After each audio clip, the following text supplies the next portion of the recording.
जय हिंद। आपका फिर से स्वागत है हमारे यूट्यूब चैनल पे। आज हम चर्चा करेंगे मानव नेत्र तथा रंग बिरंगा संसार चैप्टर 2 का पार्ट 2 वीडियो। पार्ट 2 पार्ट 1 में हम 40 महत्वपूर्ण क्वेश्चनों को देखे थे। उसके आगे जो क्वेश्चन है उसको हम इस पार्ट 2 वीडियो में देखेंगे।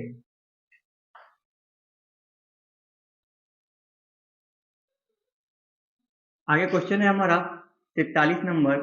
आंख में प्रवेश करने वाले प्रकाश की मात्रा को नियंत्रित करता है। यानी हमारे आंख में जो प्रकाश प्रवेश करते हैं उसको नियंत्रित कौन करता है? तो परितारिका। कौन करता है? परितारिका। ऑप्शन ए बिल्कुल राइट हो जाएगा। अगला क्वेश्चन है हमारा 44 नंबर। नेत्र में प्रवेश करने वाले प्रकाश किरणों का अधिकांश अपवर्तन होता है। यानी हमारे आंख में जो प्रकाश प्रवेश करते हैं उनके किरण का अधिकांश जो अपवर्तन है वो कहाँ होता है? तो कॉर्निया के बाहरी पृष्ठ पे। कहाँ होता है? कॉर्निया के बाहरी पृष्ठ पे। ऑप्शन सी बिल्कुल राइट हो जाएगा। अगला क्वेश्चन है हमारा 45 नंबर। मंद प्रकाश में किसकी शिथिलता से पुतली पूर्ण रूप से फैल जाती है? यानी जब प्रकाश कम होता है तो किस चीज के शिथिलता से जो पुतली है वो पूर्ण रूप से फैल जाता है? हम जानते हैं कि हम कम प्रकाश में किसी वस्तु को देखते हैं तो हमारा आंख जो है वो बड़ा बड़ा हो जाता है, तब हम उस वस्तु को स्पष्ट देख पाते हैं। तो वही कह रहा है कि मंद प्रकाश में किसकी शिथिलता से हमारी आंख की पुतली जो है वो फैल जाती है, यानी हमारा आंख बड़ा बड़ा हो जाता है। किसकी शिथिलता से? तो परितारिका की। किसकी शिथिलता से? परितारिका की। ऑप्शन बी बिल्कुल राइट हो जाएगा।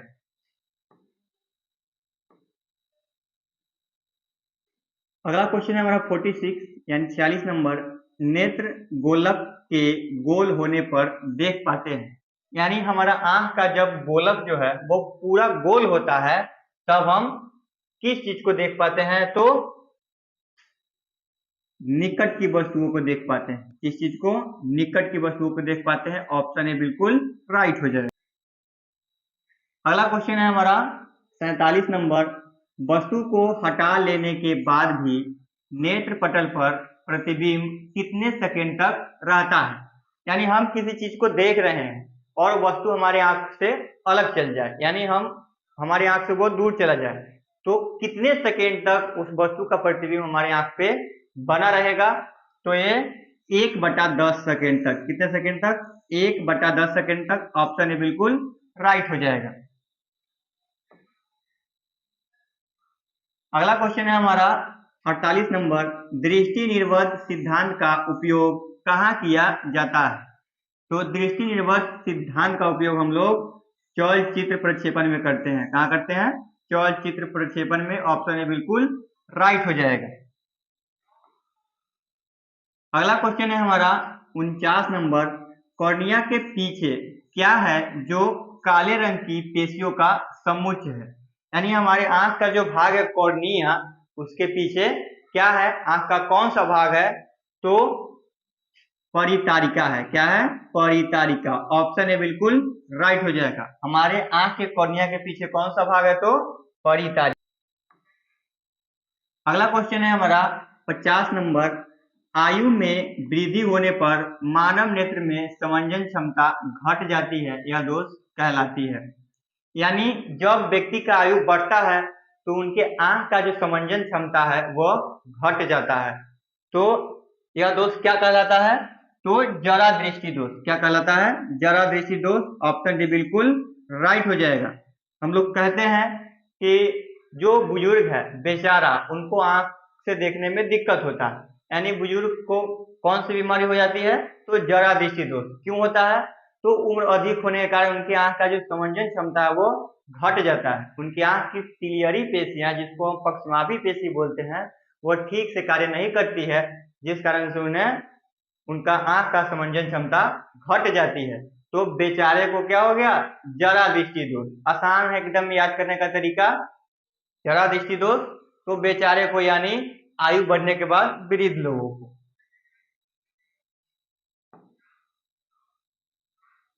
अगला क्वेश्चन है हमारा 51 नंबर। कॉर्निया में दोष अर्थात उसके पूर्णतः गोलीय न होने के कारण किस प्रकार का नेत्र दोष होता है। यानी हमारे आंख में जो दोष है अर्थात वो पूर्ण रूप से गोल नहीं है, इस प्रकार का जो बीमारी है नेत्र दोष है वह क्या होता है, तो अबिंदुकता। क्या होगा, अबिंदुकता। ऑप्शन ए बिल्कुल राइट हो जाएगा। अगला क्वेश्चन है हमारा 52 नंबर। अबिंदुकता नेत्र दोष वाले व्यक्ति के चश्मे में किस तरह के लेंस से दोष का निवारण होता है। यानी कोई व्यक्ति जो है वो अबिंदुकता की बीमारी से पीड़ित है, तो हम उसके इस दोष का निवारण कैसे कर सकते हैं, तो बेलनाकार लेंस का उपयोग करके। किस चीज का, बेलनाकार लेंस जब हम उनके चश्मे में लगा देंगे तब उनको स्पष्ट दिखाई देने लगेगा, यानी ऑप्शन बी बिल्कुल राइट हो जाएगा। अगला क्वेश्चन है हमारा, दोष रहित नेत्र 25 सेंटीमीटर और अनंत के बीच रखी वस्तु को आसानी से देख पाता है, इसके बीच की दूरी को कहते हैं। यानी दोष रहित का मतलब है ऐसा व्यक्ति जिसको कोई भी दोष नहीं है उसको हम दोष रहित कहते हैं। तो ऐसे व्यक्ति जिसको कोई दोष नहीं है वह 25 सेंटीमीटर और अनंत के बीच के वस्तु को आसानी से देख सकते हैं। जिन व्यक्ति को आंख में कोई भी दोष नहीं है वो कम से कम 25 सेंटीमीटर और अधिक से अधिक अनंत तक के वस्तुओं को आसानी से देख पाते हैं। तो इनके बीच की जो दूरी है यानी 25 सेंटीमीटर और अनंत के बीच की जो दूरी है उस दूरी को हम क्या कहते हैं, तो दृष्टि परिसर कहते हैं। क्या कहते हैं, दृष्टि परिसर। ऑप्शन ए बिल्कुल राइट हो जाएगा। अगला क्वेश्चन है हमारा 54 नंबर। मानव नेत्र 2 है अतः इनका दृष्टि क्षेत्र होगा। यानी मानव के पास जो नेत्र है वो 2 होते हैं, तो 2 आंख की मदद से वो कितने डिग्री देख पाते हैं, तो 180 डिग्री। कितने देख पाते हैं, 180 डिग्री। यानी ऑप्शन ए बिल्कुल राइट हो जाएगा। अगर हमारे पास एक ही आंख होता तो हम केवल 104 डिग्री से लगभग 130 डिग्री के बीच ही देख पाते। हमारे पास 2 आंख है तो हम 2 आंखों की मदद से 180 डिग्री तक देख सकते हैं। 180 डिग्री का मतलब एक तरफ, 360 डिग्री का मतलब होता है पूरा एक चक्कर। यानी कोई वृत्त है, गोल है, तो ये कितना हो गया, 360 डिग्री। तो हम इसमें केवल 2 आंख से कितना देख सकते हैं, 180 डिग्री। यानी हम आधे भाग को देख सकते हैं। यानी हम अगर खड़ा है तो अपने आगे की सारी चीजों को देख सकते हैं।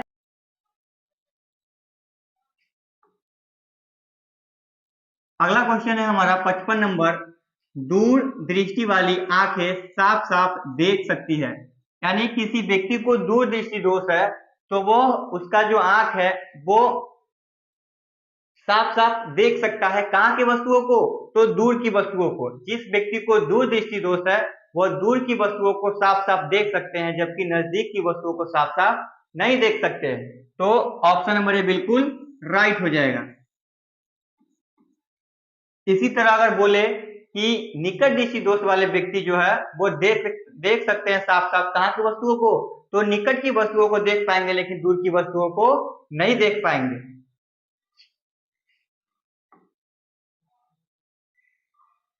अगला क्वेश्चन है हमारा 56 नंबर। दीर्घ दृष्टि दोष होने का क्या कारण है।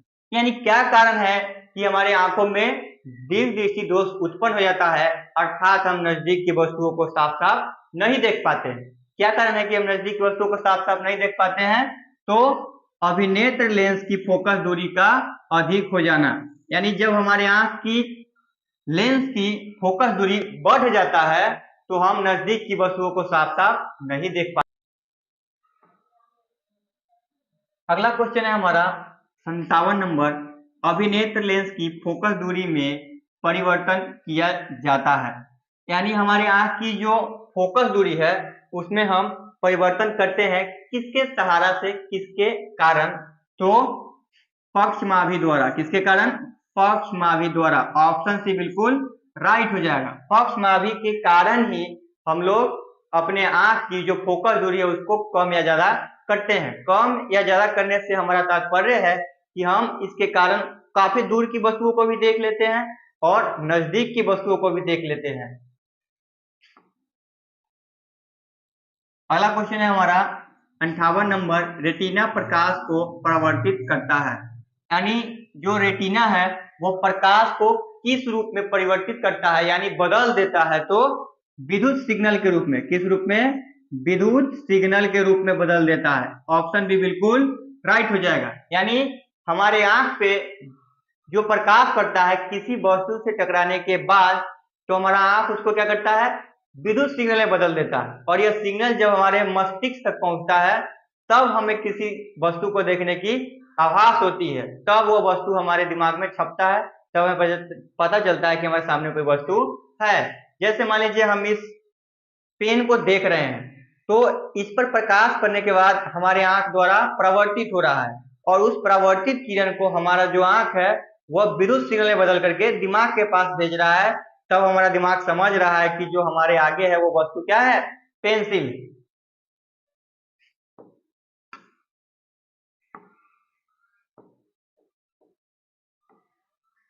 अगला क्वेश्चन है हमारा 59 नंबर, नेत्रदान करने वाले व्यक्ति की आयु सीमा होती है। यानी कितने वर्ष की आयु में हम अपने नेत्र को दान कर सकते हैं? तो हम ऑप्शन ए 10 की उम्र में भी कर सकते हैं, ऑप्शन बी 25 की उम्र में भी कर सकते हैं, ऑप्शन सी 60 की उम्र में भी कर सकते हैं। यानी ऑप्शन डी बिल्कुल राइट हो जाएगा। इनमें से सभी हम 10 वर्ष, 25 वर्ष और 60 वर्ष सभी उम्र में अपने नेत्र को दान कर सकते हैं।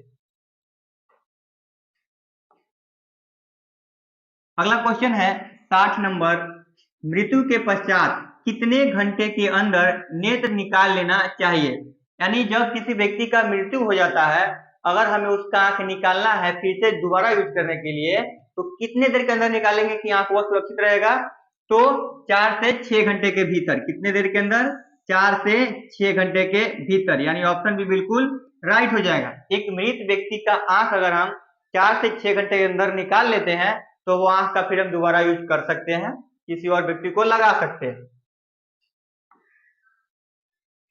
अगला क्वेश्चन है हमारा 61 नंबर, इनमें से कौन व्यक्ति नेत्रदान कर सकता है? यानी नीचे जो दिया गया है उनमें से कौन ऐसा व्यक्ति है जो अपने नेत्र को दान कर सकता है?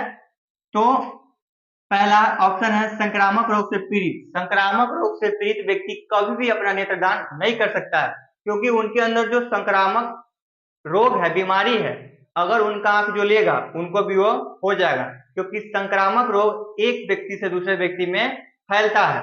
तो ये ऑप्शन ए बिल्कुल गलत हो जाएगा। उसके बाद दूसरा क्वेश्चन है मधुमेह का रोगी और फिर है दमे का रोगी। तो मधुमेह की रोगी अपने नेत्र को दान कर सकते हैं और दमे की रोगी भी अपने नेत्र को दान कर सकते हैं, क्योंकि ये जो बीमारी है वो एक व्यक्ति से दूसरे व्यक्ति में नहीं फैलता है। यानी हम उनके आंख को लेंगे तो हमें कोई दिक्कत नहीं है। तो ऑप्शन डी बिल्कुल राइट हो जाएगा। ऑप्शन बी एवं सी दोनों सही है, तो ऑप्शन डी बिल्कुल सही हो जाएगा। नेक्स्ट क्वेश्चन है 62 नंबर, कौन रंग है जिसका खतरे के सिग्नल के रूप में उपयोग होता है? यानी कौन सा रंग है जिसका उपयोग हम लोग खतरे के सिग्नल के रूप में करते हैं? तो हम लोग खतरे के सिग्नल के रूप में लाल रंग का इस्तेमाल करते हैं, क्योंकि लाल रंग का तरंग काफी अधिक होता है, यह कम विचलित होता है, इसलिए काफी दूर से ही हमें दिखता है, तो हमें पता चल जाता है कि आगे कुछ खतरा है और हम पहले ही सचेत हो जाते हैं। इसीलिए हम खतरे के निशान के रूप में लाल रंग का इस्तेमाल करते हैं। तो ऑप्शन सी बिल्कुल राइट हो जाएगा, लाल रंग। अगला क्वेश्चन है 63 नंबर, श्वेत प्रकाश जब प्रिज्म से होकर गुजरता है तो जो रंग सबसे अधिक विचलित होता है वह है। यानी जब हम श्वेत प्रकाश को प्रिज्म से होकर गुजारते हैं तो सबसे अधिक जो प्रकाश विचलित होता है वह कौन सा वर्ण होगा, कौन सा रंग होगा? तो वह होगा बैगनी रंग। कौन होगा? बैगनी रंग। ऑप्शन सी बिल्कुल राइट हो जाएगा। जब श्वेत प्रकाश को प्रिज्म से हम लोग गुजारते हैं तो सबसे अधिक जो विचलित होता है वो है बैगनी रंग, और सबसे कम जो विचलित होता है वो है लाल रंग।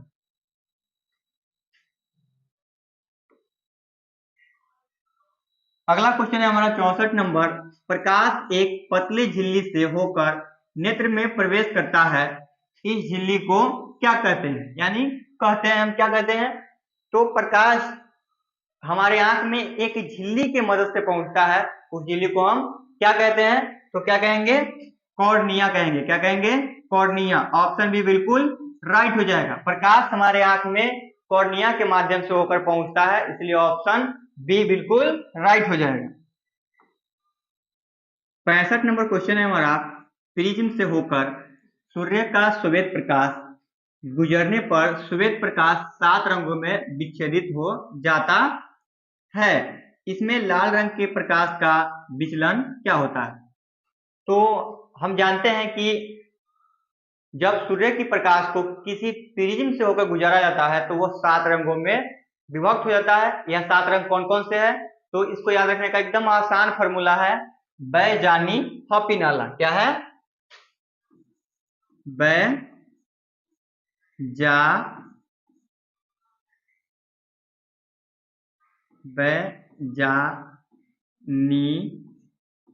हॉपिनाला।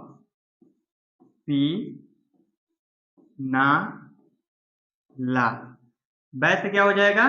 बैगनी। बै से बैगनी। जा से जामुनी। नी से नीला। ह से हरा। पी से पीला। ना से नारंगी। और ला से लाल। ये 7 रंग होते हैं जो प्रिज्म से गुजरने के बाद बटता है, वो यही 7 रंग है। इसको हम आसानी से याद रख सकते हैं। तो इसमें लाल रंग का विचलन जो है सबसे क्या होगा? तो सबसे कम होगा। क्या होगा? सबसे कम। सभी रंगों से कम है। ऑप्शन डी बिल्कुल राइट हो जाएगा। यानी जब हम किसी प्रिज्म से सूर्य की प्रकाश को गुजारते हैं तो वो इन्हीं 7 रंगों में विभाजित होता है। इन रंगों में लाल रंग का विचलन सबसे कम होता है, जबकि बैगनी रंग का विचलन सबसे अधिक होता है। यहाँ लाल रंग का तरंगदैर्ध्य भी सबसे अधिक होगा और बैगनी का तरंगदैर्ध्य भी सबसे कम होगा। इसको याद रखने का एकदम आसान तरीका है, 7 रंगों का नाम बैजानी हॉपिनाला। और याद रखेंगे बैगनी का तरंगदैर्ध्य सबसे कम, बैगनी का विचलन सबसे अधिक। उस तरीका से लाल रंग का विचलन सबसे कम और इसका तरंगदैर्ध्य सबसे अधिक। बिल्कुल आसान तरीका है और इससे लगभग यहाँ से लगभग 3-4 ऑब्जेक्टिव हमारा साइंस का फिजिक्स का बन जाता है, तो इसको ध्यान में रखना बहुत जरूरी। अगला क्वेश्चन है हमारा 66 नंबर, चूजे के दृष्टिपटल में कौन सी कोशिकाएं नहीं होती है? यानी ये कोई चूजा है। चूजा किसको बोलते हैं? छोटे से बच्चे जो अंडे से निकलते हैं उसको क्या बोलते हैं? चूजा। तो चूजा की जो दृष्टिपटल है उसमें कौन सी कोशिका नहीं होती है? तो उनमें शंकु कोशिकाएं नहीं होती है। ऑप्शन भी बिल्कुल राइट हो जाएगा। चलिए 67 नंबर क्वेश्चन है हमारा, सूर्योदय और सूर्यास्त के समय सूर्य का गोला दिखता है। यानी जब सूर्योदय होता है, सूर्योदय का क्या मतलब है? जब सूर्य निकलता है, और सूर्यास्त का मतलब जब सूर्योदय डूबता है। तो जब सूर्योदय और सूर्यास्त के समय सूर्य गोला दिखता है, जब सूरज निकलता है और सूरज डूबता है तो सूरज का गोला जो है वो कैसा दिखता है? तो चपटा दिखता है। कैसा दिखता है? चपटा दिखता है। ऑप्शन से बिल्कुल राइट हो जाएगा। यह चपटा होने के साथ साथ लाल भी दिखता है। क्या दिखता है? लाल दिखता है। अगला क्वेश्चन है हमारा 68 नंबर, कांच का अपवर्तनांक किस वर्ण के लिए अधिकतम है? यानी कांच का जो अपवर्तनांक होता है वो किस वर्ण के लिए सबसे अधिक होता है? तो बैगनी रंग के लिए। किसके लिए? बैगनी रंग के लिए। ऑप्शन से बिल्कुल राइट हो जाएगा। अगला क्वेश्चन है हमारा 69 नंबर, लाल गुलाब को हरे प्रकाश में देखा जाए तो यह कैसा प्रतीत होता है? किसी भी लाल चीज को अगर हम हरा प्रकाश में देखेंगे तो वो हमें काला दिखेगा। तो कोई लाल रंग का कोई भी वस्तु है, लाल रंग का कोई भी वस्तु है, अगर उसको हम हरा प्रकाश में देखेंगे तो वो हमें काला ही दिखेगा, चाहे गुलाब हो या कुछ भी हो। तो ऑप्शन सी काला बिल्कुल राइट हो जाएगा। हम किसी भी लाल चीज को हरे रंग के प्रकाश में देखेंगे तो वो हमें काला ही दिखेगा। अगला क्वेश्चन है 70 नंबर, प्रकाश का प्राथमिक वर्ण कौन से हैं? यानी जो प्रकाश है उसके प्राथमिक रंग कौन कौन से होते हैं? तो लाल, नीला, हरा, ये तीनों होते हैं। ऑप्शन डी बिल्कुल राइट हो जाएगा। ये कभी कभी व्यक्ति पूछ देता है इनमें से कौन से प्राथमिक वर्ण है, तो लाल, हरा और नीला, ये तीनों क्या है? प्राथमिक रंग है। अगला क्वेश्चन है 71 नंबर, पेशियों के शिथिल होने पर अभिनेत्र लेंस की फोकस दूरी लगभग होती है। यानी जब हमारे जो पेशियां हैं, पेशी उत्तक, वो शिथिल हो जाते हैं तब हमारे आंख की लेंस की फोकस दूरी लगभग कितना हो जाता है? तो लगभग 2.5 सेंटीमीटर यानी 2.5 सेंटीमीटर। ऑप्शन बी बिल्कुल राइट हो जाएगा। अगला क्वेश्चन है हमारा 72 नंबर, अति सूक्ष्म कण किस तरह के प्रकाश को प्रकीर्ण करते हैं? यानी जो कण बहुत सूक्ष्म है वो किस तरह के प्रकाश को प्रकीर्ण करेंगे? तो नीला रंग को। किसको करेंगे? नीला रंग को। ऑप्शन से बिल्कुल राइट हो जाएगा। अगला क्वेश्चन है हमारा 73 नंबर, किसी प्रिज्म से होकर गुजरने वाली प्रकाश के लिए आपतन कोण I और अपवर्तन कोण R हो तो निर्गत कोण का मान क्या होगा? निर्गत कोण का मान लगभग LI के बराबर हो जाएगा। ऑप्शन डी बिल्कुल राइट हो जाएगा। अगला क्वेश्चन है हमारा 74 नंबर, वास्तविक सूर्यास्त और आभासी सूर्यास्त के बीच लगभग कितने समय का अंतर होता है? लगभग 2 मिनट का। ऑप्शन बी बिल्कुल राइट हो जाएगा। अगला क्वेश्चन है 75 नंबर, उदय और अस्त होते समय सूर्य दिखाई देता है। यानी जब सूर्योदय होता है और सूर्यास्त यानी जब सूर्य डूबता है तब हमें सूर्य कैसा दिखाई देता है? तो लाल दिखाई देता है। कैसा दिखाई देता है? लाल। ऑप्शन बी बिल्कुल राइट हो जाएगा। अगला क्वेश्चन है 76 नंबर, एंगस्ट्रॉम का मान क्या होता है? यानी एक एंगस्ट्रॉम का मान कितना होता है?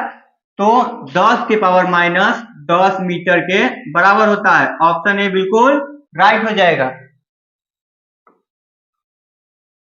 अगला क्वेश्चन है 77 नंबर, प्रिज्म से प्रकाश की कौन सी परिघटना घटती है? यानी जो एक प्रिज्म है इससे प्रकाश की कौन सी घटना घटती है? तो वर्ण विक्षेपण की। कौन सी घटना घटेगी? वर्ण विक्षेपण की। ऑप्शन सी बिल्कुल राइट हो जाएगा। वर्ण विक्षेपण के कारण ही जब हम प्रिज्म से सूर्य की प्रकाश को गुजारते हैं तो यह प्रकाश वर्ण विक्षेपित होकर के 7 रंगों में बढ़ जाती है। कौन कौन से रंग? बैजानी, हफीनाला। इस फॉर्मूला से हम 7 रंग का नाम याद रख सकते हैं। अगला क्वेश्चन है 78 नंबर, नेत्र लेंस की फोकस दूरी अधिक हो जाने से कौन सा दृष्टि दोष होता है? यानी जब हमारे आंख की जो लेंस है उसकी फोकस दूरी बढ़ जाती है तो हमारे आंख में कौन सा दृष्टि दोष होता है? फोकस दूरी बढ़ने से दूरदृष्टि दोष होता है। कौन होता है? दूरदृष्टि दोष। ऑप्शन बी बिल्कुल राइट हो जाएगा। अगला क्वेश्चन है 79 नंबर, किस दृष्टि दोष में किसी वस्तु का प्रतिबिंब रेटिना के आगे बनता है? तो कौन सा दृष्टि दोष है जिसमें किसी वस्तु का प्रतिबिंब हमारे आंख के रेटिना पे न बन करके उसके आगे बनता है? अमूमन सामान्यतः जो व्यक्ति नॉर्मल है जिसके आंख में कोई भी दोष नहीं है उसके आंख में प्रतिबिंब कहाँ बनता है? रेटिना पे बनता है। लेकिन यहाँ कह रहा है कि कौन सा दोष है जब प्रतिबिंब जो है रेटिना पे ना बन करके उसके आगे बनता है? तो निकट दृष्टि दोष में। किस दोष में? निकट दृष्टि दोष में। ऑप्शन ए बिल्कुल राइट हो जाएगा। निकट दृष्टि दोष में जो प्रतिबिंब है वो रेटिना पे ना बन करके उससे आगे बनता है और दूर दृष्टि दोष में प्रतिबिंब जो है वो रेटिना पे ना बन करके रेटिना के पीछे बनता है। कंफ्यूज नहीं होना है, जो क्वेश्चन पूछे उसके हिसाब से हम टिक मारेंगे। हमें ध्यान में सब कुछ रखना है। अगला क्वेश्चन है 80 नंबर, नेत्र की समंजन क्षमता कम हो जाने से उत्पन्न होता है। यानी हमारी आंख की जब समंजन क्षमता घट जाती है तो इससे हमारे आंख में कौन सा दोष उत्पन्न होता है? तो समंजन क्षमता कब घटता है? तो जब व्यक्ति का उम्र बढ़ जाता है, व्यक्ति का उम्र अधिक हो जाता है, तब हमारे शरीर की पेशियां, किसी व्यक्ति का उम्र जब अधिक होगा तो उनके शरीर का पेशियां ठीक से काम नहीं कर पाएगा। तो हमारे आंख की जो सिलियरी पेशियां हैं, पक्षमावी पेशियां, वो भी ठीक से काम नहीं कर पाएगी, तब हमारा आंख का समंजन क्षमता गड़बड़ हो जाएगा, बिगड़ जाएगा। तो कौन सा दृष्टि दोष होगा? अभी थोड़ा देर पहले हम बताए थे, बुजुर्ग यानी बेचारा, बेचारे को कौन सा रोग होगा आंख में? तो जरा, बेचारा यानी जरा दोष उसको उत्पन्न हो जाएगा। तो क्या हो जाएगा? ऑप्शन सी, जरा दृष्टि दोष। क्यों होता है? तो समंजन क्षमता जब गड़बड़ाता है। समंजन क्षमता गड़बड़ाता कब है? तो जब उम्र अधिक होता है और हमारी आंख की जो पेशियां है वो ठीक से काम नहीं कर पाती है, तो अब यह गड़बड़ होता है। तो कौन सा दोष हो जाएगा? जरा दृष्टि दोष। ऑप्शन सी बिल्कुल राइट हो जाएगा।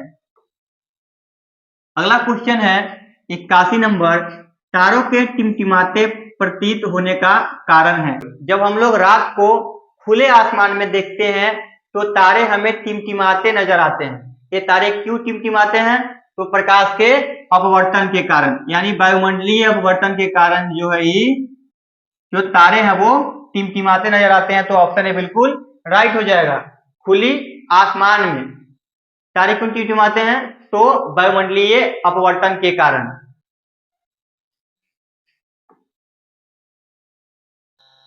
चलिए 82 नंबर क्वेश्चन है, एक प्रिज्म द्वारा श्वेत प्रकाश के स्पेक्ट्रम में वर्ण विक्षेपण जिस घटना के कारण होता है वह घटना है।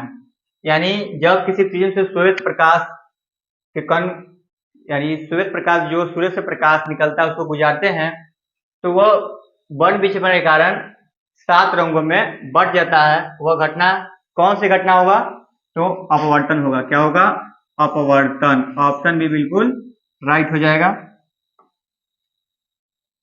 अगला क्वेश्चन है हमारा 83 नंबर, किसी कण पर पड़कर प्रकाश के कण एक अंश के विभिन्न दिशाओं में छितराने को कहते हैं।